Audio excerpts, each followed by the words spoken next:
নমস্কার বন্ধুরা, আজকে কোথায় কোথায় কি কি ঠাকুর দেখলাম তার জন্য অবশ্যই আমার এই ব্লগটি দেখতে থাকুন। প্রথমে চলে এসেছিলাম আমরা রয়্যাল ক্লাবে। তো দেখতে পাচ্ছেন রয়্যাল ক্লাবের পুরো ডেকোরেশন খুবই সুন্দর এবং পেছনের থিমটা অসাধারণ সুন্দর। প্রত্যেক বছরই রয়্যাল ক্লাবের মূর্তি অস্বাভাবিক সুন্দর হয়, এবছরও খুবই সুন্দর হয়েছে।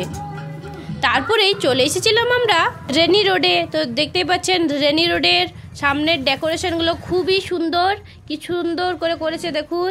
এই পাশে আমাদের গ্রাম্য পরিবেশের কিছু হাতের কাজ বাঁশ দিয়ে তৈরি সেই সব কিছু তুলে ধরেছে। তো দেখতেই পাচ্ছেন এই পাশে সব কিছুই অপূর্ব সুন্দর। তো দেখুন সামনের প্রতিমাটা খুবই সুন্দর। তো পুরোটা এখানে বাঁশ দিয়েই থিমটা তৈরি। তারপরে চলে এসেছিলাম আমরা নাপিত পাড়াতে। তো দেখতে পাচ্ছেন নাপিত পাড়াতে সব নাচ গানে ব্যস্ত রয়েছে। দেখুন এই হচ্ছে নাপিত পাড়ার মূর্তি, আর আশেপাশে তো ছোটোখাটো সব প্রতিমা হচ্ছেই। আর এই হচ্ছে নাপিত পাড়ার জুনিয়র কমিটি থেকে মা সরস্বতীর প্রতিমা।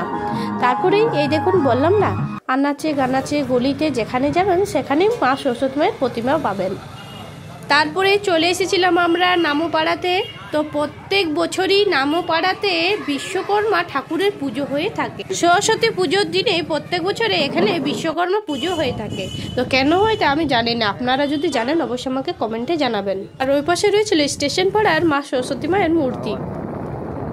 তারপরে চলে এলাম একটু ক্যামেরার সামনে। তো কেমন লাগছে সরস্বতী পুজোর লুক অবশ্যই কমেন্টে জানাবেন। এরপর আমরা চলে এসেছিলাম চকবাজারে। তো এই হচ্ছে চকবাজারের বাইরের প্যান্ডেলটা, দেখতে খুবই সুন্দর। আর এপাশে রয়েছে গণেশ ঠাকুর, আর এখানে রয়েছে মা সরস্বতী ঠাকুর, আর এপাশে রয়েছে চকবাজারের মা কালী। সামনে যেখানে লাইট দেখতে পাচ্ছেন এই যে এখানে, এটা হচ্ছে পোস্ট অফিস মোড়ের মা সরস্বতী ঠাকুর।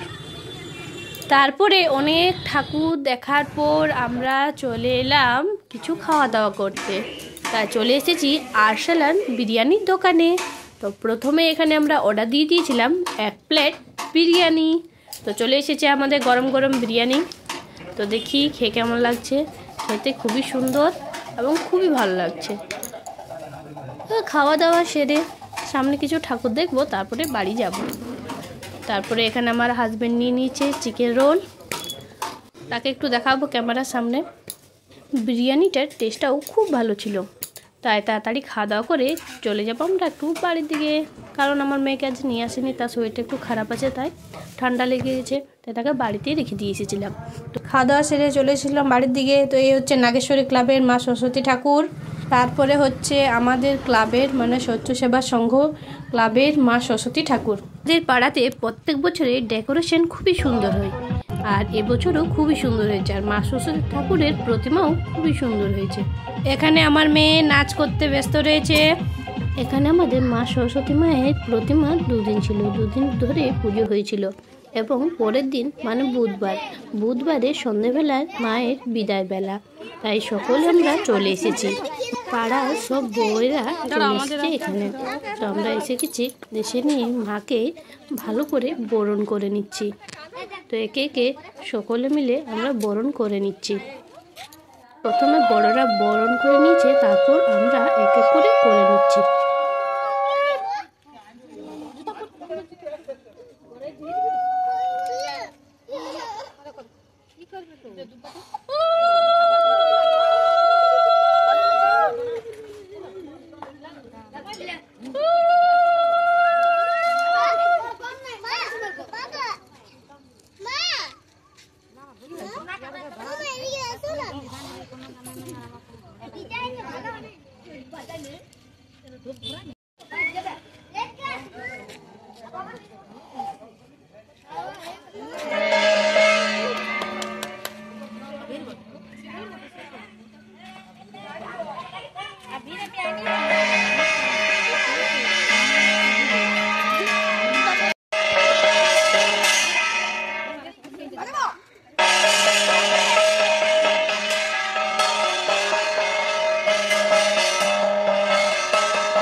এখানে আমাদের মায়ের বরণ করা, মিষ্টি মুখ করা, আরতি করা সব কিছু করা হয়ে গেছে।